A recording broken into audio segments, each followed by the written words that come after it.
Baik, bismillahirrahmanirrahim. Assalamualaikum warahmatullahi wabarakatuh. Pada video kali ini saya akan menjelaskan tentang area kerja dari aplikasi Mayop Accounting 18. Jadi kita akan menjelaskan tentang beberapa menu yang ada dalam aplikasi ini untuk kita gunakan nantinya. Di sini kita bisa melihat mulai dari atas ya.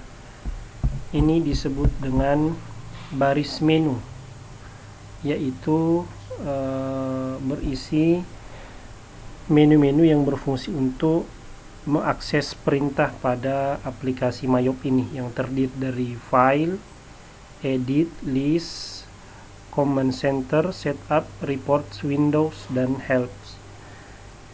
Kemudian yang kedua ada yang disebut dengan baris judul.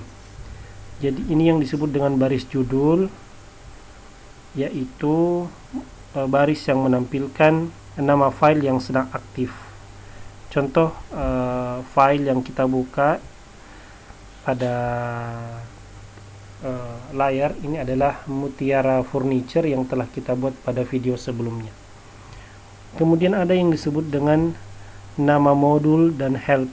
Jadi ini nama modulnya. Ini kan terdiri dari beberapa modul dan yang terbuka saat ini adalah modul accounts. Jadi tulisan yang muncul di sini accounts dan di sini ada fitur help atau bantuan. Kemudian ada berikutnya modul. Jadi modul ini terdiri dari 6 pilihan atau 8 pilihan pada aplikasi ini yang berfungsi untuk mencatat seluruh kegiatan dan transaksi-transaksi perusahaan. Modul yang pertama adalah modul accounts, yaitu digunakan untuk membuat daftar akun yang akan digunakan oleh perusahaan. Pada modul ini juga kita bisa memasukkan saldo awal akun dan mencatat transaksi pada jurnal umum. Kemudian yang kedua, ini modul banking. Di sini untuk mencatat transaksi-transaksi penerimaan kas, pengeluaran kas, dan melakukan rekonsiliasi antara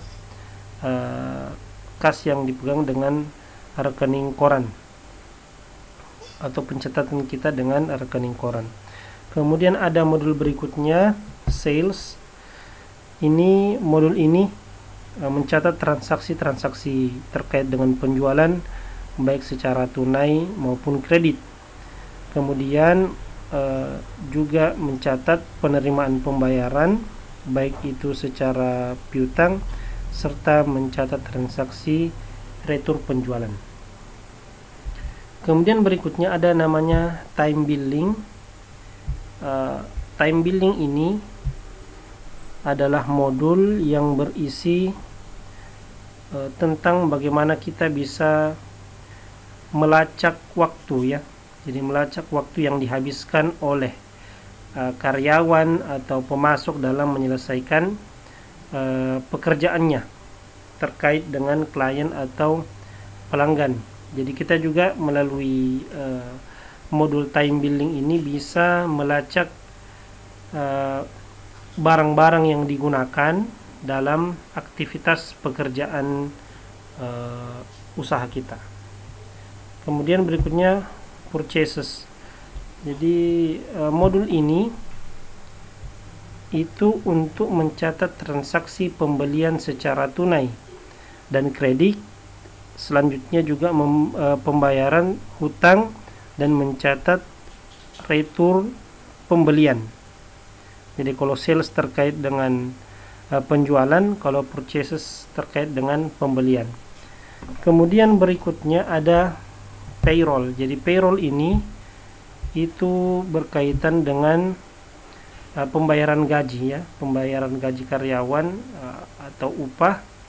Kita juga melalui modul payroll ini bisa menghitung tarif lembur, tunjangan, dan biaya-biaya lain yang terkait dengan karyawan perusahaan kita. Kemudian berikutnya ada modul inventory. Ini adalah modul yang mencatat semua informasi yang berhubungan dengan persediaan, baik itu persediaan barang dagang, kemudian untuk mengubah harga jual, selanjutnya menentukan metode pembebanan harga pokok penjualan, selanjutnya juga menghitung stok fisik ya, jadi stock of name, persediaan, serta melakukan penyesuaian persediaan. Kemudian yang berikutnya ada cart file. Ini adalah untuk mencatat dan menyimpan seluruh data customer, supplier, dan karyawan perusahaan. Selanjutnya ada comment panel di bawah di sini ya. Kita bisa lihat ada 4. Yang pertama adalah to-do list. Ini adalah kumpulan daftar perintah untuk transaksi-transaksi yang memerlukan tindak lanjut seperti pencatatan transaksi yang berulang. Kemudian ada find transaction. Di sini untuk melihat ringkasan transaksi yang telah diinput pada setiap fungsi yang ada di atas, atau transaksi-transaksi yang telah dibuat. Kemudian ada reports atau laporan. Ini berisi daftar laporan yang tersedia di Mayo. Jadi kalau kita mau lihat laporan laba rugi, neraca, laporan perubahan modal, inventor dan lain-lain, tempatnya di report ini. Kemudian yang terakhir adalah analysis. Ini adalah digunakan untuk melihat analisis aspek bisnis ya. Jadi kalau kita gunakan untuk analisis laporan keuangan, kita bisa melihat analisa aset, liabilitas, kemudian ekuitas, dan analisis laporan lainnya. Jadi ini adalah area kerja dari Mayop yang nantinya akan kita gunakan dalam proses pencatatan transaksi keuangan. Sekian mungkin penjelasan terkait dengan area kerja ini. Semoga bisa dipahami. Assalamualaikum warahmatullahi wabarakatuh.